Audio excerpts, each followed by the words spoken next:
আমাদের অনেক রক্তের বিনিময়ে, অনেক ত্যাগের বিনিময়ে এই বাংলাদেশের পবিত্র মাটি থেকে আমরা আওয়ামী দুঃশাসনের হোতা, একটি অপশক্তি ফ্যাসিবাদের হোতা শেখ হাসিনাকে আমরা বিতাড়িত করেছি।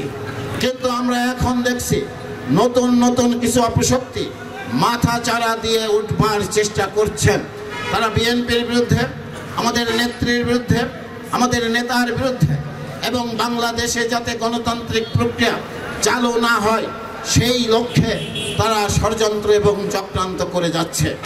আপনাদের প্রতি আহ্বান, অতীতের ফ্যাসিবাদ এবং বর্তমানে যদি কোনো অপশক্তি মাথা চারা দিয়ে উঠবার চেষ্টা করেন, আমরা সকল শক্তিকে মোকাবেলা করে আমরা দেশনায়ক তারেক রহমানের নেতৃত্বে বিএনপিকে আমরা ঐক্যবদ্ধ রাখতে চাই।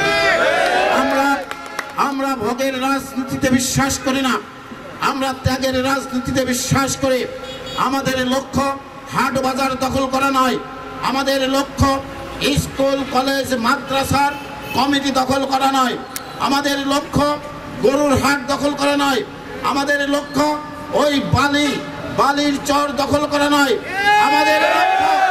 আমাদের লক্ষ্য আগামী নির্বাচনে ধানের শীষকে বিজয় করে বেগম খালেদা জিয়া এবং তারেক রহমানকে বাংলাদেশের রাষ্ট্রীয় ক্ষমতায় আসীন করা।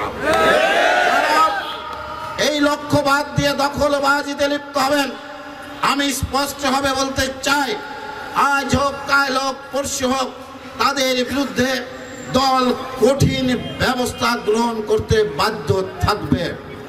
আপনাদের কাছে আমরা বলতে চাই, মানুষ যেন বিএনপির কাছে নিরাপদ থাকে। মানুষ বিএনপির প্রতি আস্থা রেখেছে, সে আস্থার প্রতিদান আপনারা অবশ্যই দিবেন। আমাদের আচার আচরণ, চাল চলন অবশ্যই ভদ্রচিত হতে হবে, যাতে জনগণ কোনোভাবেই আমাদের উপর নাখোশ না হয়, বিরক্ত না হয়।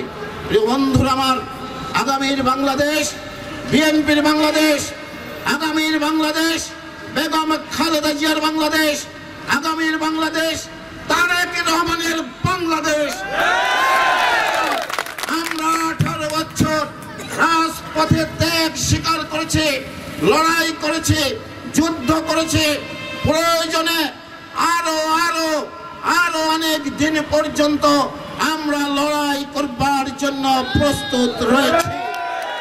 বন্ধুরা আমার, আপনাদের প্রতি সে আগামীর লড়াই হোক, সে রাজপথের লড়াই হোক, সে ভোটের লড়াই, সেই লড়াইয়ের প্রস্তুতি থাকবার জন্য আহ্বান জানিয়ে আমার বক্তব্য এখানে শেষ করছি। ধন্যবাদ। বাংলাদেশ জিন্দাবাদ, শহীদ জিয়া অমর হোক, বেগম খালেদা জিয়া জিন্দাবাদ, তারেক রহমান জিন্দাবাদ।